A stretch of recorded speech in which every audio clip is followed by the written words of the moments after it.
Olá! Hoje eu vou apresentar um trabalho sobre conceitos básicos da análise do comportamento relacionados aos estudos de atitude. É da matéria de Projeto Integrador 3, sendo que a autora é a Luana Falcão e o orientador é o Márcio Moreira, da Faculdade do UniCeup. O objetivo do estudo principal é apresentar uma introdução de conceitos basais dentro da análise do comportamento, trazendo à tona explicações didáticas e aplicações desses conceitos na prática e no cotidiano das pessoas. Então, é para mostrar a aplicabilidade de conceitos da psicologia no cotidiano e como os indivíduos são atingidos e operam a partir desses conceitos, mostrando também a aplicabilidade em alguns artigos científicos. Vou começar com alguns conceitos importantes. Então, o primeiro conceito é o de relações de equivalência. Ele é um processo por meio do qual diferentes estímulos tornam-se intercambiáveis ou equivalentes devido à aprendizagem por meio de reforço, ou seja, o resultado de relações aprendidas entre estímulos e respostas organizadas em redes ou classes equivalentes. Algumas das propriedades que as relações de equivalência apresentam são a de reflexividade, simetria e transitividade, sendo que a reflexividade ocorre quando um estímulo é relacionado a ele mesmo, a simetria ocorre quando um estímulo A está relacionado a um estímulo B, e aí a partir disso inferem a relação inversa sem um treino adicional. E a transitividade ocorre quando um estímulo A está relacionado a um estímulo B, e esse estímulo B está relacionado a um estímulo C, e aí você infere a relação entre A e C. Outro termo importante é o pareamento ao modelo, né? O pareamento de modelo, ele também é chamado de matching to sample. Ele envolve a correspondência entre comportamento emitido e comportamento alvo modelo, ou seja, o processo de reforçar comportamentos que correspondam a um padrão ou critério específico. Algumas descrições importantes do pareamento de modelo são a discriminação, o reforçamento diferencial e a modelagem. A discriminação ocorre quando o indivíduo aprende a diferenciar entre respostas reforçadas e não reforçadas com o ajuste desse comportamento, aproximando-se cada vez mais do modelo desejado. O reforçamento diferencial são apenas respostas que se assemelham ao comportamento-alvo que são reforçadas, e as respostas que se desviam significativamente do modelo não são reforçadas, o que ajuda a refinar uma emissão de um comportamento. E a modelagem são sucessivas aproximações do comportamento desejado. Outro termo importante é a transferência de função, sendo a extensão de efeitos comportamentais de um estímulo para membros de uma classe. Trata-se da capacidade de um estímulo a adquirir função discriminativa ou operante por meio de um processo de treino prévio. Um exemplo é que após o treinamento de discriminação condicional que a gente viu anteriormente, como o pareamento entre um estímulo visual, chamado de A, e um estímulo auditivo, chamado de B, e entre um estímulo tátil, chamado de C, o indivíduo pode começar a responder ao estímulo tátil, como se fosse equivalente ao estímulo visual. Então, o A parece-se com o C, sem que essa relação tenha sido diretamente treinada. Então, a transferência de função, ela ocorre quando a função comportamental de A, como a função de reforçador, se estende a C. Um meio importante de meios de estudo para questões de atitude, principalmente, são as histórias em quadrinhos, que, segundo Moreira, a estrutura sequencial das histórias em quadrinhos favorece a apresentação de estímulos associados, permitindo que leitores formem conexões simbólicas entre personagens, eventos e valores. Essa característica torna a história em quadrinhos uma ferramenta ideal para a investigação de atitudes que frequentemente envolvem outras reações complexas entre estímulos sociais e simbólicos. Então, 3 pontos importantes sobre as histórias em quadrinhos é a questão de manipular contingências de reforçamento de forma controlada, o que facilita o ensino de relações simbólicas e a transferência de atitudes de maneira engajante e acessível. A formação das classes relacionais, então, trata-se da combinação de elementos visuais e textuais, possibilitando que novos estímulos adquiram propriedades comportamentais por meio dessa transferência de função e abranger variedade de contextos. Então, desenvolver ali competências socioemocionais, utilizar a mídia para promover mudança de atitude, principalmente em relação a temas sociais.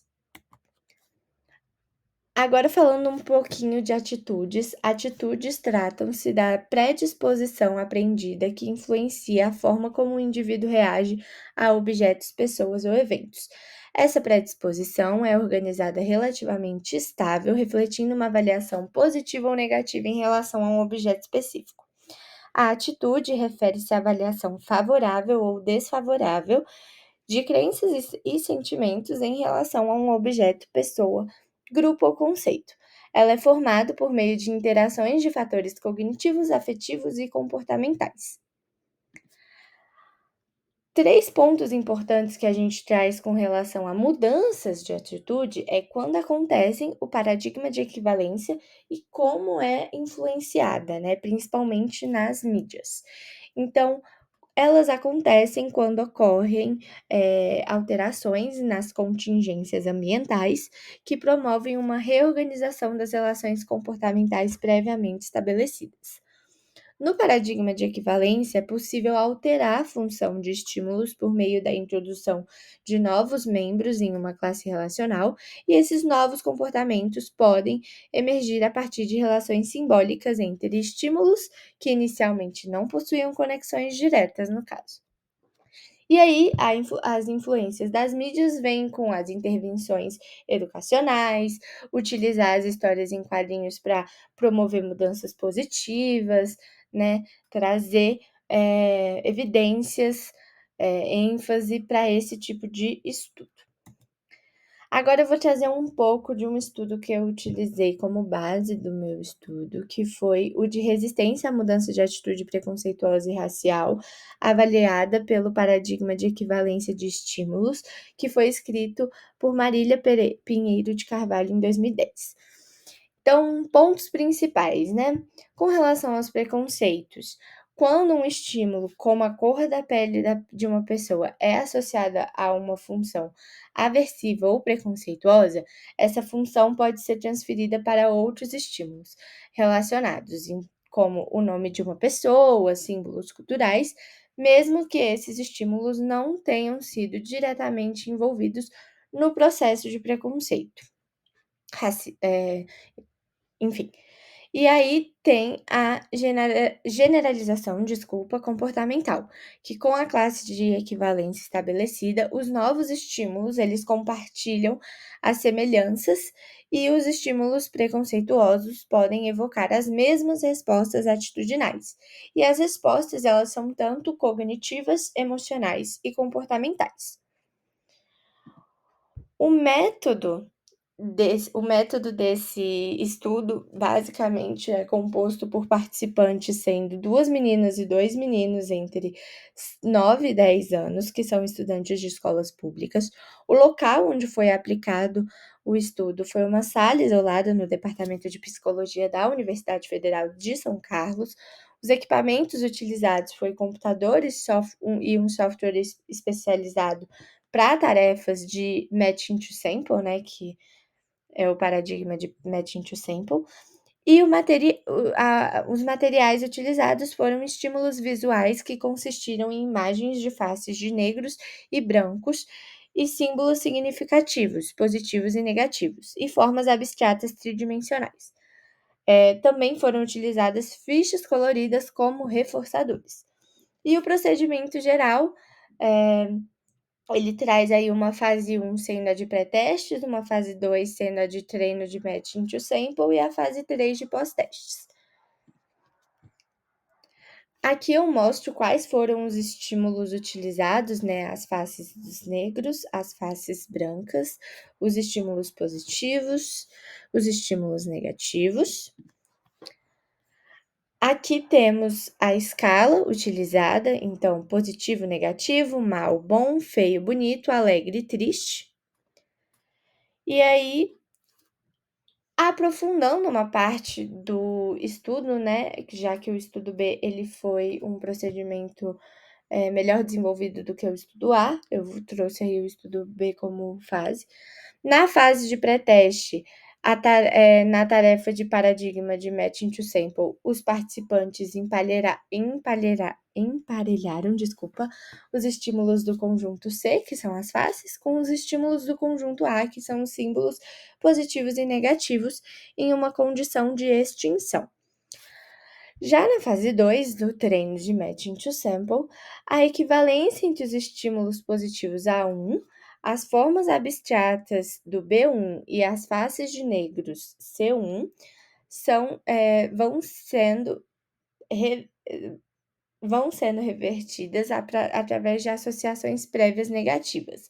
Então, se tem o treino AB, o treino BC e o treino combinado de AB e BC, em que o treino de AB, o A1 é relacionado com B1 e A2 com B2, e o treino de BC, o B1 é relacionado com C1 entre o B2 e o C2. E aí, o treino combinado são as sessões finais que integraram as duas relações em blocos mistos para fortalecer a formação dessas classes. E a fase 3, que é a fase pós-teste, os pós-testes, eles replicaram os procedimentos dos pré-testes, avaliando mudanças nas associações condicionais e de transferência de função entre os estímulos. As escalas de diferencial semântico foram novamente aplicadas para verificar alterações nas atitudes em relação aos estímulos visuais. Como resultados da fase 1 e 3 dos testes, dá para verificar a emergência de relações de equivalência entre AC e CA e a transferência de funções avaliadas nas escalas de diferencial semântico.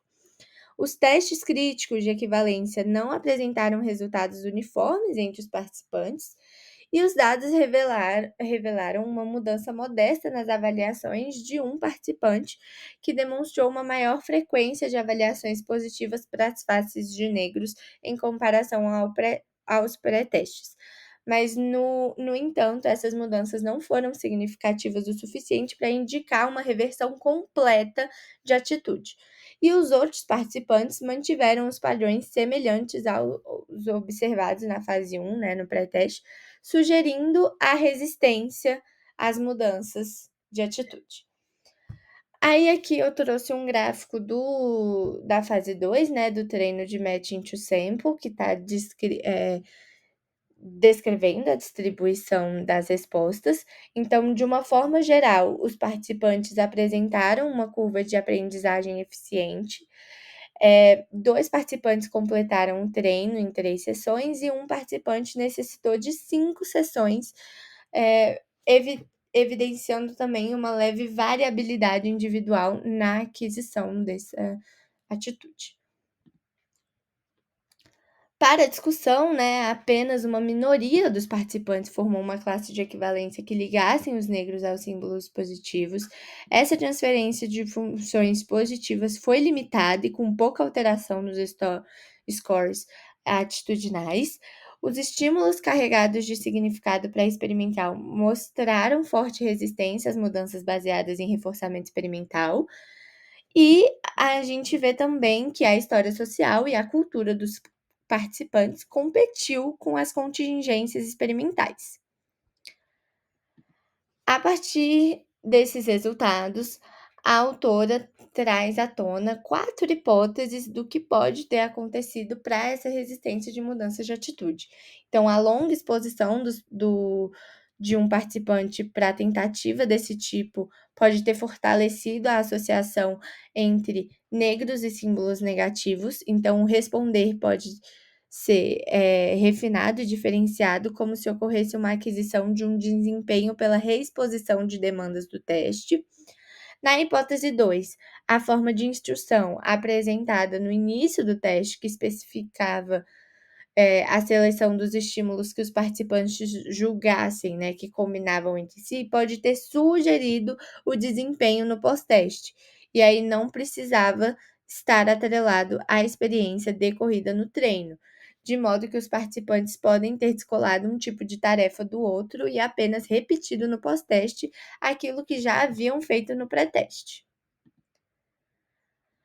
Na hipótese 3, trata-se das questões de topografias de seleção e de rejeição durante as discriminações condicionais ensinadas no treino, que também podem ter concorrido com a produção dos resultados observados.